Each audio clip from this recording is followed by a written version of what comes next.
Shalom, Bruchim Habaim. Welcome to this video. In this video, we're gonna look again at to see, to watch, to look at in order to learn how to say to look forward to. Okay, let's start. In my last video, we looked at the verbs around to see. I leave you the link in the description of this video. And in the summary, we came up with this here. To see, to look at, to watch, and how to distinguish them. I gave you some rules of thumb. And today, we want to answer the question, which of those are we going to use to actually express what in English is I look forward to doing something or to something? Now, spoiler alert, none of these. Yeah, here we go again with Hebrew, right? No, it's not that bad because we are close already. And why is that? Because this one here, litzpot, to watch, let's say it's the neighbor next door. When I made this video, and if you go back and you watch it, you will come to a point where I'm saying, this is Pa'alitzpot. There is another one that is very similar. I'm not going to mention it in order not to confuse you. We are coming back to that. So, litzpot, to watch, right? And the other one that I didn't want to mention in order not to confuse you is litzapot, to expect. So, spoiler alert, the winner is litzapot. That is the one we're going to use. But for a moment, stay with me because they are so close and I want to show you why. And I also want to show you how to not make the mistake and mix them up. So those two here, first of all, look at it. If you use nikud, which most of you unfortunately do, yeah, litzpot, I-O, these are the vowels, the typical vowels of pa'al. In to expect, we are in litzapot. So, two very similar verbs, one in pa'al, the other one in Piel, and both coming from the same root, which is this one here. I come back later into how to distinguish them when you read without nikud. That is unfortunately not the case for infinitives. I have to admit that. But Hebrew is a language where you identify patterns. And when you get more advanced, it will not happen to you that you mix it up. It is now at the beginning. Believe me, I walked in your shoes. I'm saying this all over again.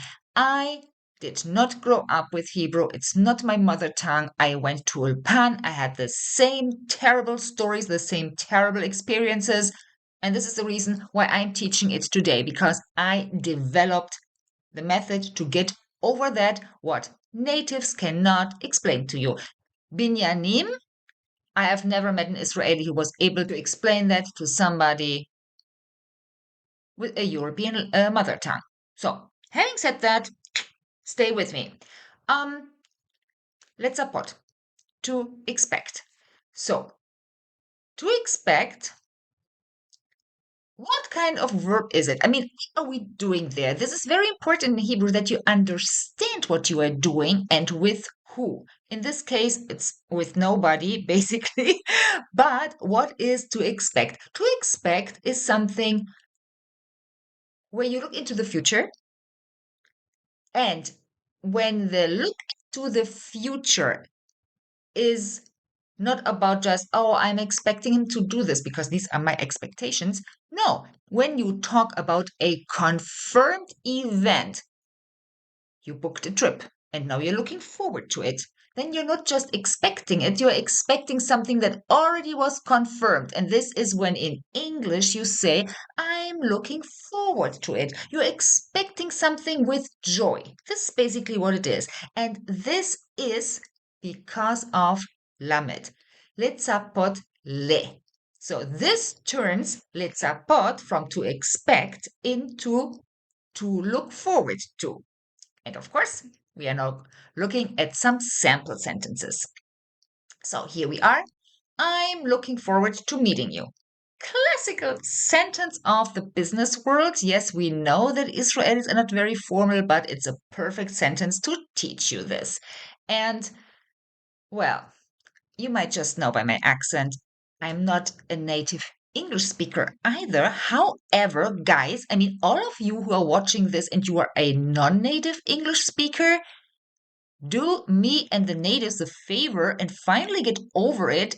This is forward to meeting, not to meet. This is not an infinitive. This drives me crazy around the world that people who think they are so good in English.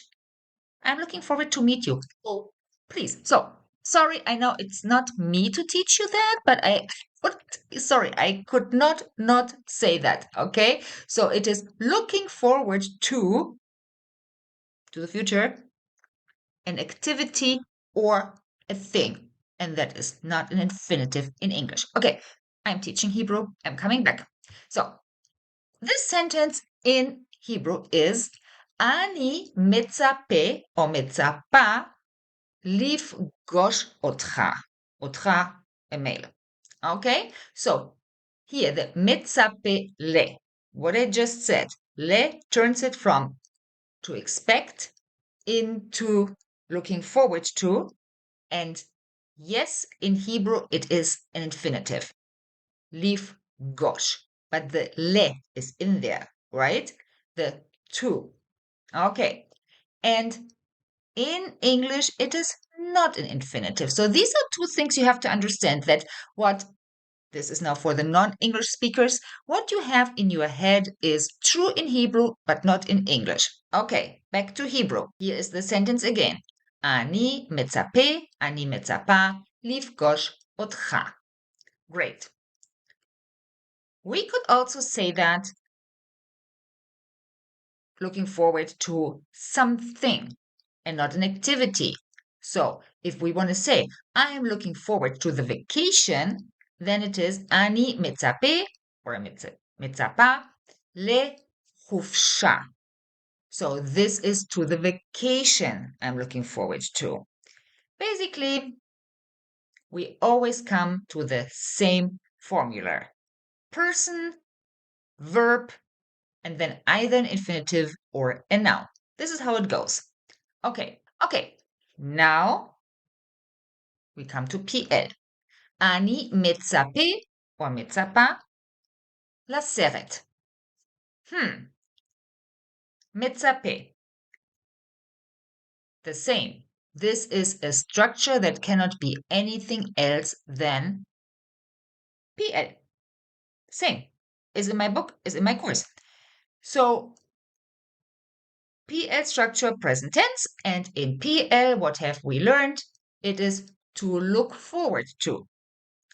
Also here you have it, le, מצפה, le. Two words, a noun or an infinitive. Here you have it. In this case, it's a noun. And what is now finally the translation of the sentence? I am looking forward to the movie. So you see, from Pa'al to PL, there is more than the conjugation that tells you where we are and what we are doing. And that can change, well, not only can, it does change the whole meaning of the verb. Okay? Well, hey, I hope this was helpful to you. Leave me comments below the video and feel free to sign up for my newsletter. I hope I see you in the next video. Neshikot, shalom.